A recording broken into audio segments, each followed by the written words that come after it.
Lihatlah bagaimana cara pria ini menghasilkan uang. Dia pertama kali membuat dua wanita cantik mabuk, kemudian membawa mereka ke dalam hotel. Saat kedua wanita ini ingin masuk ke dalam ruangan, pria ini langsung menutup pintu. Tapi detik berikutnya, pria itu keluar lagi. Dia pun memberikan dua wanita cantik itu sejumlah uang dan menyuruh mereka untuk pergi dari sini. Dua wanita itu pun tak mengerti apa maksud pria ini dan mereka pun memanggil-manggilnya. Pria itu pun langsung tertidur dan saat inilah dia siap untuk menghasilkan uang. Dia menghasilkan uang dengan cara tidur, karena dalam mimpinya dia bisa membawa semua yang dia inginkan menjadi kenyataan. Seperti bukit dengan penuh uang ini, dia dapat mengambil sebanyak mungkin yang dia inginkan, dan juga sebuah Ferrari. Bahkan ada hal lain yang lebih menyenangkan. Di setiap sisi ada yang menemaninya tidur. Ini adalah mimpi yang diimpikan setiap pria. Tapi kali ini dia datang ke sebuah museum di dalam mimpinya. Harta langka ada di mana-mana. Dia bisa mengambil apapun yang dia inginkan. Tapi selalu ada iblis mimpi di dalam mimpinya, terus mengajarnya dengan senapan. Jadi sebelum dibunuh, dia harus mengambil apa yang dia inginkan. Di saat dia terbangun dari mimpinya, semua barang yang diambil di mimpinya adalah kenyataan. Dia pun segera menjadi miliarder dengan pekerjaan ini, berjalan hingga tidak dikenali oleh kerabat. Sebenarnya semua yang ia miliki juga harus berterima kasih dengan pria tua misterius ini. 2 hari yang lalu, dia masih seorang pemuda gelandangan, bahkan makan telur saja tidak dapat ditambah roti kukus. Tinggal di sebuah rumah kecil yang rusak karena sering mimpi buruk dan tidak bisa tidur nyenyak, dan menjadi gila. Bahkan berjalan keluar sering dikejar debt collector karena tidak bisa membayar uang sewa. Akhirnya dia diusir oleh tuan rumah. Dia hanya bisa berpergian ke toko makanan untuk sementara waktu. Seorang pelanggan yang menyisakan makanannya berhasil menarik perhatiannya karena perut yang keroncongan berkali-kali. Dia memberanikan berdiri mengambil makanan itu, tapi ternyata makanan itu diambil oleh gelandangan lain. Sampai hari berikutnya, dia yang baru saja terbangun, bahkan satu-satu laptopnya pun dicuri. Sepertinya tidak ada lagi yang tersisa. Putus asa, dia datang ke atas gedung. Setelah berpikir baik-baik, tepat saat dia hendak melompat, ada seorang pria baik yang memberikannya roti kukus yang sudah lama tidak pernah ia makan. Seorang laki-laki tua itu pun memberitahunya tentang pengalaman hidupnya. Begitu lelaki tua itu mendengarnya, ia bercanda dan berkata, "Lain kali jika kau bermimpi lagi, kau harus berteriak dengan keras." Saat malam hari, saat dia sedang makan roti di minimarket, dia pun bermimpi lagi. Iblis mimpi itu datang hendak membunuhnya dengan pisau sepanjang 50 meter. Ia tiba-tiba memikirkan apa yang dikatakan pria tua itu. "Aku sedang bermimpi." Iblis itu membawa pedang dan menembus kaca, dan ia menabrak rak barang yang berada di minimarket.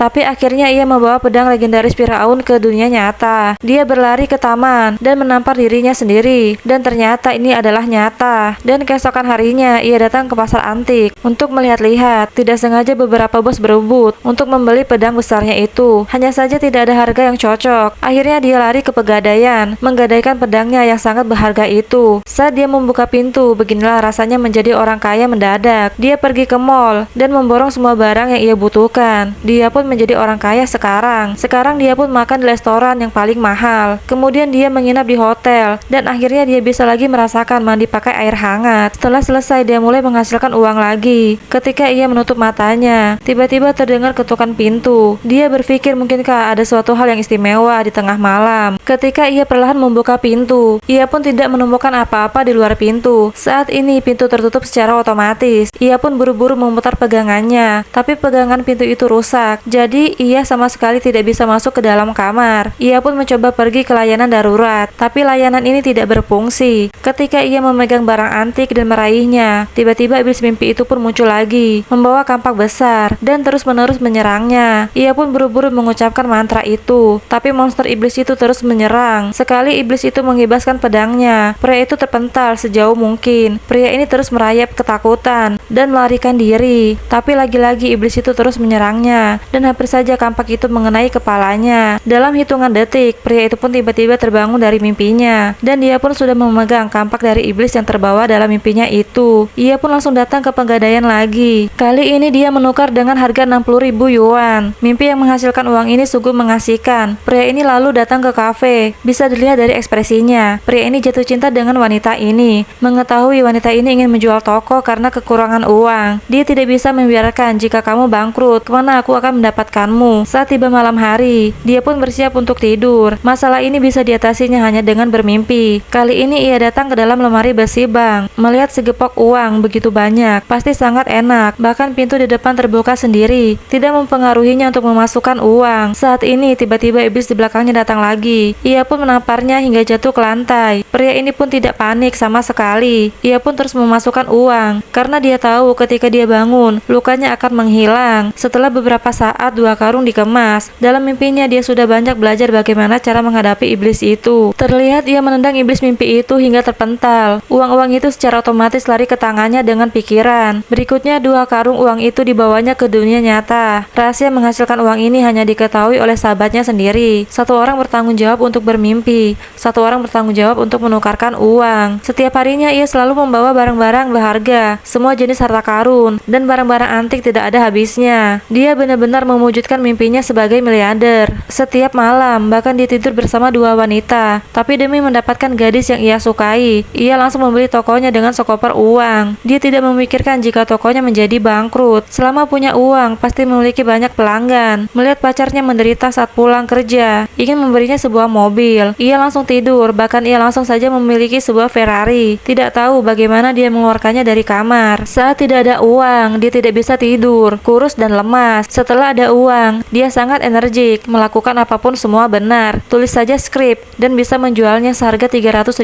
yuan. Temannya bahkan demi mewujudkan mimpinya menghabiskan 1 miliar untuk membangun menara atas namanya. Semua bajak laut, pengungsi, semua dipersilakan masuk, makan, minum, dan bersenang-senang secara gratis. Seiring berjalannya waktu, ia tiba-tiba ditusuk oleh seorang di rumah pacarnya. Melihat di cermin ada 2 bekas luka di tubuh. Ternyata luka itu berasal dari iblis mimpi yang mengincarnya. Dan luka itu baru muncul sekarang. Agar pacarnya tidak menyadarinya, ia menyelinap kembali, sahabatnya dan yang lainnya di atas menara baru, menikmati kesenangan keluarga. Ia pun menaiki lift berkecepatan tinggi, sampai ke lantai paling atas. Ternyata ia menemukan dirinya yang lain perlahan menghilang.